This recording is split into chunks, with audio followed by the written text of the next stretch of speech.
5 emerging countries that created an alliance and they want to create a new currency, the world currency. They do that because, I don't know if you also heard about the changing world order. So that means that the power that is in place right now, which is like the country of USA, is taken over by the other countries in terms of the economical power. And so it's expected that that's going to be China right now. And so China, Russia, South Africa, Brazil, and India, those 5 countries created an alliance called BRICS. And they want to create their own currency for that new changing world order. And so I would like to know what's your thoughts about that for the first thing.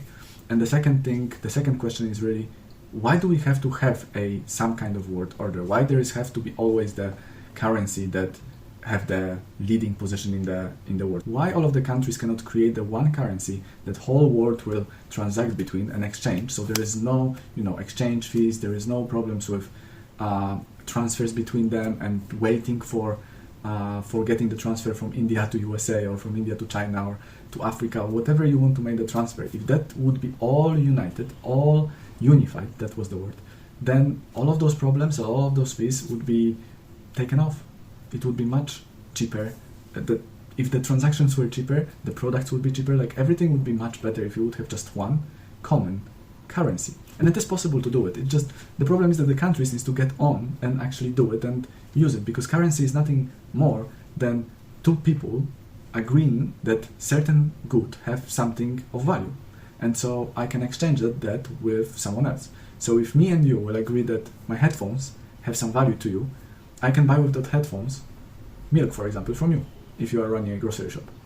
And so then my headphones become money, because they have value and they are becoming a mean of exchange.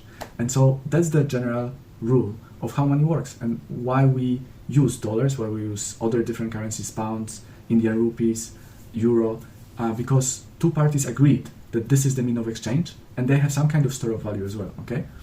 And so now, if all of those countries would agree on having the one common currency, one common denominator without any other currencies, like that would be so much simpler around the world, in my opinion, of course.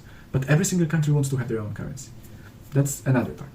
And now all of the currencies are obviously owned by the governments. And I think that's why every single government wants to have their own currency. Because otherwise, who would print money?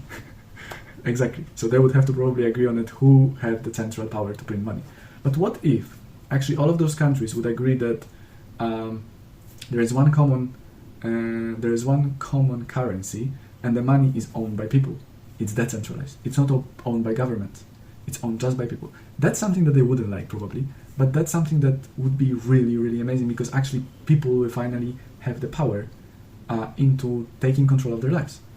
Right now, unfortunately, all of that control is in hands of governments, which is unfortunate, because in majority of the places, government doesn't work for people. They go their own direction. It's supposed to be a little bit different. Like government, we pay taxes, government give us back stuff for those taxes, they work for us. But unfortunately, in many places, many countries around the world, it doesn't work like that. So if we would actually create the decentralized money and give the ownership of that money to people, decentralize it outside of the government, that would be something special and amazing in my opinion. And I would like to know what's your opinion about that.